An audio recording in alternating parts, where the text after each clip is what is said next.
while they're doing that, while they're connecting over there, I have to tell you something about myself. I have a really easy job. Did you know that? See, when it comes to finding the perfect church, my job is super simple. Because if the pastor sucks, I can work on that. If the pastor of my church says things I don't like, I can talk to him. If the pastor of my church says things that aren't funny, I can call him out later and say, hey, that wasn't very funny. See, I have an easy job when it comes to finding the perfect church. Because I was assigned this place. I was told this is where you get to go. No questions asked. And I get to be here as long as I want. And so when you guys start to be less than perfect, I can say, see you later. I'll find another perfect church elsewhere.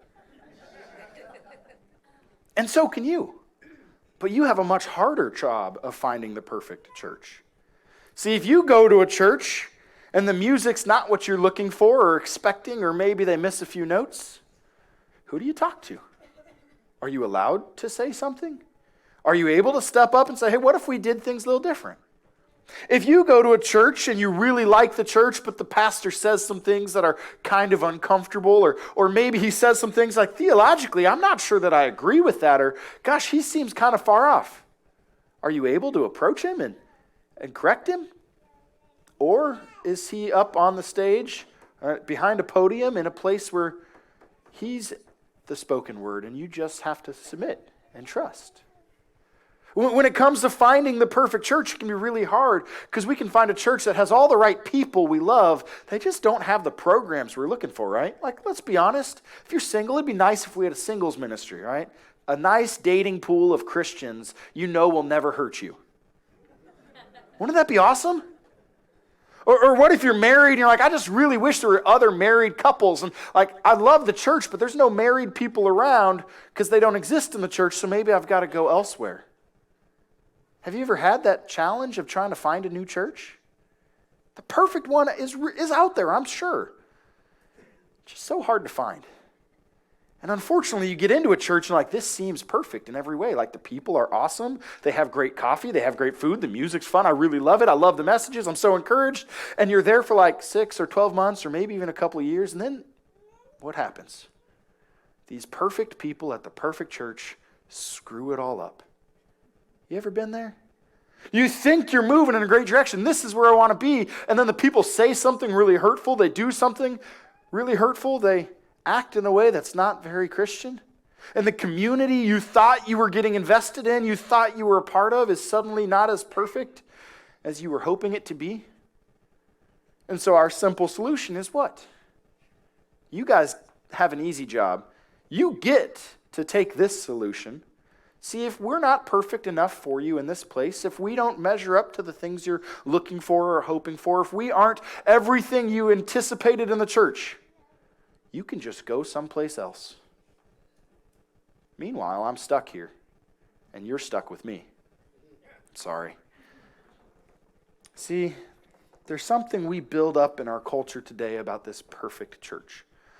We want everything to be exactly what we're looking for. What really feeds my soul and helps me grow. We want the church to be the kind of people that I want my kids to be around, right? And sometimes they're not. And then what? Sometimes I'm not the kind of person that they want their kids around. Then what? For most of the history of the world, of the church especially, you and I didn't have a choice of which church we went to. For most of the history of Christianity, if you were a believer, you had one option: take it or leave it. You either went to the local church nearby, or you were out of the church altogether, and out of the community of faith, and the people to encourage, and the people to speak. And so if that community was really broken, you had one option: either fix it or leave.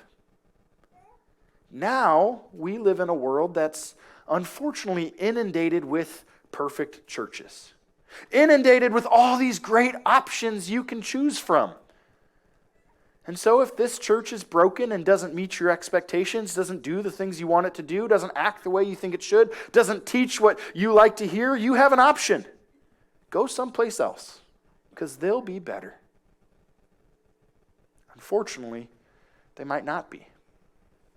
See, in all of these options for churches, all of these places we can go, communities we can be a part of, one of the downsides is we set ourselves up for failure.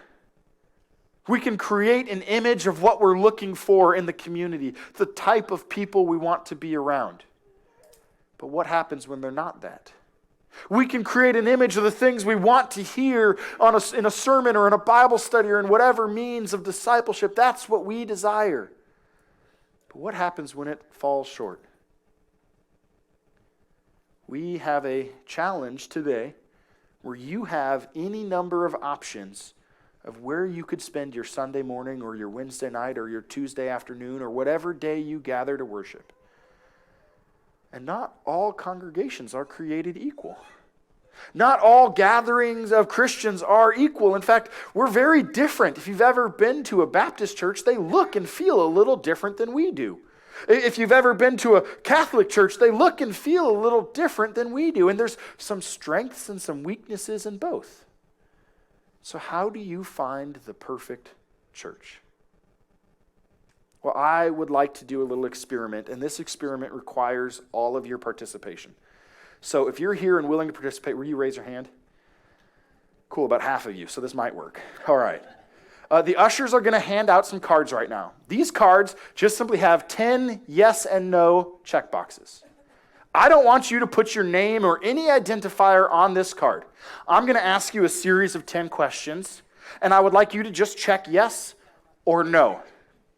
And what we're going to do is we're going to then collect these cards and hand them out to somebody else.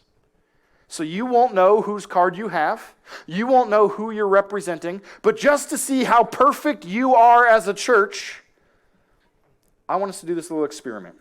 Can you help me with this? If you need a pen and you don't have a pen, raise your hand, and they'll bring you a pen as well with these cards. While they're passing these out, I just want to ask for a little bit, what would that perfect church look like? Last week, we, in this series, Imperfect, focused on the reality that our flaws, our imperfections as people, are based on sin. And if we say that we're perfect, if we say that we as a people individually have it all put together, we deceive ourselves and the love of God is not in us. See, in order for God's love to be made perfect in us, to be perfected among us, we have to begin with the reality that we are not on our own perfect. And we never will be. And we are works in progress, always progressing towards the people He made us to be. We're not there yet. So it's okay to not be okay and for everything to be a mess. That's fine. All right, is there anybody who still needs a card? Okay, that chunk back there still needs one. We still need a couple up here. Hey, Mark, right in front of you, we need a couple more cards. That'd be awesome. All right. Here's the first question. Don't worry, I'll go slow enough. For those of you that still need a card, you can catch up. All right, first question. Yes or no? We put it up there? I sometimes get angry and say mean things about bad drivers. I know this will all be no. Don't worry. It's all anonymous, so you're safe, okay? I sometimes say mean things about bad drivers. You ready for question 2? All right, question 2. I have been known to yell at refs. All right. Through the TV can count. Yeah, absolutely. Because you know that you have the power of slow-mo supervision. You got it perfect. All right? They did not. Thankfully, last night, the Titans game, they got it perfect. Go Titans. It was wonderful. Excellent, right? All right? Unless you're a Baltimore Ravens fan, then we're clearly an imperfect people. Anyway. I've been known to yell at refs. All right, question 3. I enjoy juicy gossip. Like the royal family, right? They're splitting. Oh, boy. Yes or no? All right, question 4. I have lied to get out of a social gathering. Surely none of you, right? Just church. Amen. I was sick and tired of not fishing. All right, question 5. My screen went blank, so I'll turn around. I don't manage my money very well. Yes or no? All right, question 6. I occasionally have a few too many drinks. Question 7. I've looked at porn in the last 30 days. Remember, this is anonymous. Nobody will see. Yes or no? Question 8. I have struggled with drug use or addiction. Question 9. There are people I can't forgive. I notice as we go through these questions, it's getting quieter in the room. Do they hit a little closer to home? Do they hurt a little more? How about this last question?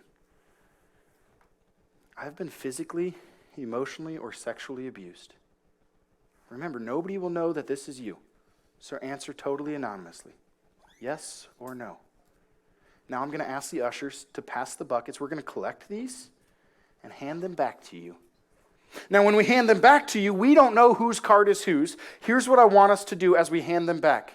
We're going to go through these questions one more time. And if the card you're holding, which represents somebody else in this room, not you, if the card you're holding said yes, every time we get to these questions, will you stand up? Make sense? So you're not standing up if it's true for you. If it's true for the person you're representing, then you're standing up. While they collect these, we'll continue. Those questions, were they difficult? We laughed in the first few because we're like, oh yeah, we can relate. We've been there, right? Some we go, that's not that big of a deal, is it? But then others, they sting a little more.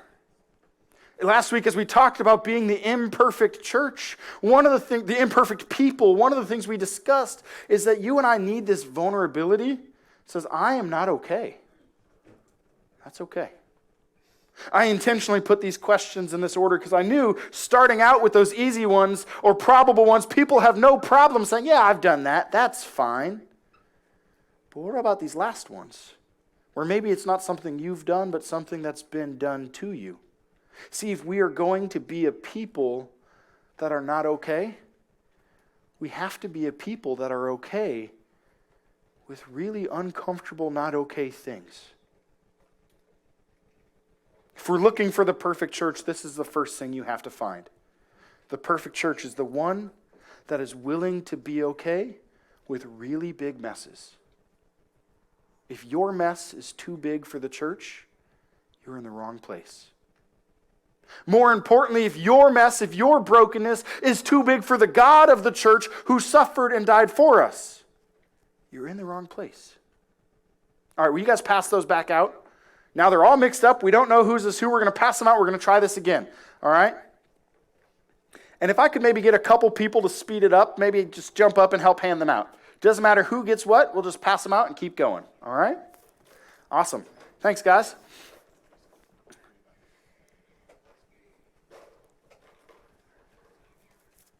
Remember, these represent somebody else, not you.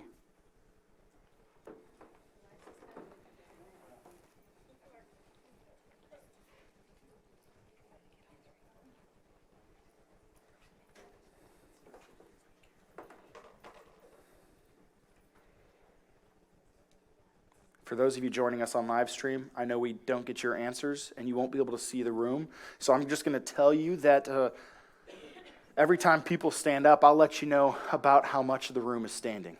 See, the reason I'm doing this is because it's really important for us to see visually just how much we all need Jesus. Because we all do. Sometimes it's really easy to get in our chairs and focus ahead and forget that there's people around us, and we can think in our silo that we're the only one who's going through what we're going through. There's a long list of other questions we thought about putting up here. Other questions such as, I'm struggling with depression or anxiety. I sometimes doubt God when bad things happen. I don't understand what He's up to in my life. There's plenty of other challenges and problems and hurts we can put up. So this is not exclusive. It's not exhaustive. Just a few things I think many of us may struggle with. All right, does everybody have one? You ready for this? Question 1. I sometimes get angry and say mean things about bad drivers. If the person you're representing said yes, stand up. Okay, so this is like 95% of the room because we live in Tennessee and there's a lot of bad drivers. Don't worry if you sometimes get angry and say mean things. You are forgiven. It'll be okay. All right, sit down. Let's try this again. Question number 2. I've been known to yell at refs. Okay, about like 80%, maybe 75%. Probably via the TV. Definitely in person, right? All right, you guys sit down. Number 3, I enjoy juicy gossip. There's a question? Or you're just saying you don't want to stand up? Raul just had knee surgery, so I understand. You stay seated and just raise your hand. And Deborah too. All right. All right. So quite a bit of the room enjoys some juicy gossip, which, the Bible says gossip is sinful. So you are forgiven too. Go ahead and sit down. Number 4. I've lied to get out of a social gathering. Not church. Oh, wait, no. Possibly church. Most of the room. Are you seeing a theme here? Well, let's get to some of the tougher ones. What's this next one? Number 5. I don't manage my money very well. How many of you like to talk about money? I didn't think so. All right, but stand up if your card doesn't manage money very well. Wow, quite a few of us, probably 70%, don't manage money well. You're not alone if you're in over your head financially. All right, sit down. Number 6, I occasionally have a few too many drinks.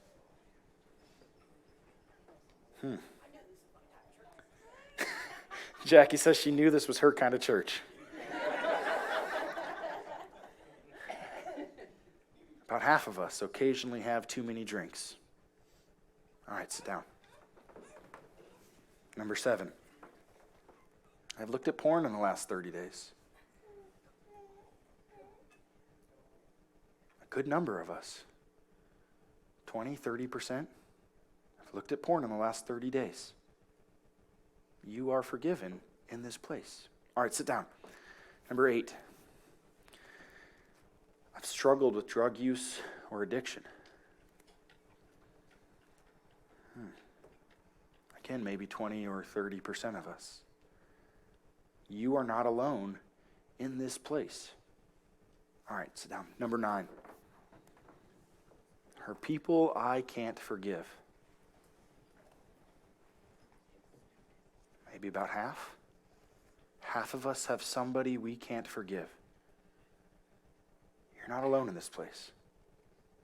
I thought I was in the perfect church. I'm starting to think maybe not. All right, sit down. This last one. I have been physically, emotionally, or sexually abused. Now let me say this. This is not your fault. It's never your fault. But look around the room. 30, 35% have experienced physical or emotional or sexual abuse. Have a seat. Thank you guys for participating. Let me ask you this. Are we the perfect church you thought we would be? See, I often hear as a pastor, I really like Jesus, but his people are terrible. And to be totally honest, sometimes we are. In fact, sometimes that very abuse that many of you have struggled or have experienced might have come from within the church. People who claim to be Christian, who do things entirely unlike Christ. We are a broken, imperfect people, and yet we desire a perfect church. We will never find a perfect church. I don't care if they're big or small, have the programs and the music, the things we like or not, the community we love. We will never find a church where people don't hurt us. You know why? Because hurt people will always hurt people. And as you can see, there's a lot of people that have been hurt, that have done things that have caused hurtful words to be spoken or actions to be taken or things to be done. We are a room full of hurt people, which means at some point or another, I'm probably going to hurt you. Are you okay with that? The Pharisees, the religious leaders at Jesus' time, were not okay with that. If you want to follow along, we're in Matthew chapter 9. At the beginning of this chapter, Jesus calls Matthew, a tax collector, to come and to follow him. How many of you love paying taxes? How many of you love the guy you pay your taxes to? I didn't think so. Even today, 2,000 years removed, where we have a very regulated system that's super complicated for how you pay taxes, none of us enjoy paying taxes and oftentimes think terrible things about the people who collect them. But in this day and age, it was even worse. They were known for being mistrustful, for being dishonest, for stealing your money, and for cheating. And for a Jewish person, it was even worse because they saw people collecting taxes as betraying God. Because the taxes they were collecting were for the Roman government that had been oppressing them. And they saw people who were willing to support that as inherently evil. Terrible people. As Jesus passed on from there, he saw a man called Matthew sitting at the tax booth. And he said to him, "Follow me." And he rose and followed him. And as Jesus reclined at table in the house, behold, many tax collectors and sinners came and were reclining with Jesus and his disciples. As Jesus sat around eating his lunch, behold, there were a lot of people who were corrupt and broken, who were traitors, who were sinners. The worst of them all. And they were eating lunch with Jesus. And when the Pharisees saw this, they said to his disciples, "Why does your teacher eat with tax collectors and sinners?" See, there's this idea that was at the time and is still sometimes now, you are who you associate with, right? Beware of your friends because your friends might be bad people. Beware of your company because if you keep bad company, things will go sour. And Jesus is having lunch and hanging out with these tax collectors and these sinners. The religious leaders who knew how to honor God, who knew what God said, who lived seeking to be the kind of people God made them to be, trying to be good and holy people. Why does your master, why does your teacher, why does he eat with these people? Like surely if he's worth following, he would have better people following him, right? No, the people following Jesus were horrible. Goes on. But when Jesus heard it, he said, "Those who are well have no need of a physician, but those who are sick. Go and learn what this means. I desire mercy and not sacrifice, for I came not to call the righteous, but sinners." Jesus' question, how come you keep company with really terrible, broken, sinful people? They surely should not be around. Sometimes we think the same in the church, right? Like we want everybody to be here unless your sin doesn't match my sin, and I'm uncomfortable by your sin. If the things you're doing seem so terrible that I can't wrap my mind around it, then I should tell you not to be here, right? Or say, I'd love to go to church, I just can't stand Christians. It's full of hypocrites who do all kinds of mean and terrible things. Where else are the hypocrites supposed to be? Right? They're going to be somewhere. It's like being mad at the guy at the gym who's overweight. That's where he belongs. Working out, receiving something that's good for his body. That's where he needs to be. Not at McDonald's. Or Chick-fil-A. It might be God's chicken, but it still has a lot of calories. You know that? Surprising. If the church is not the place for the sinful, what is? If we have to be a perfect people who have it all together, And if you expect as a group of people who are broken us to never hurt one another,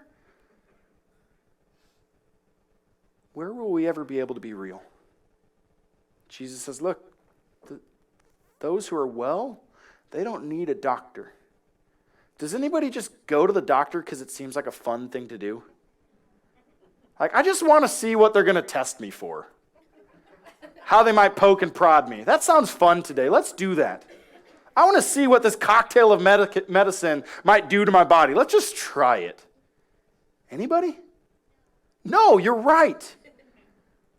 Because we only go to the doctor when we need to get well.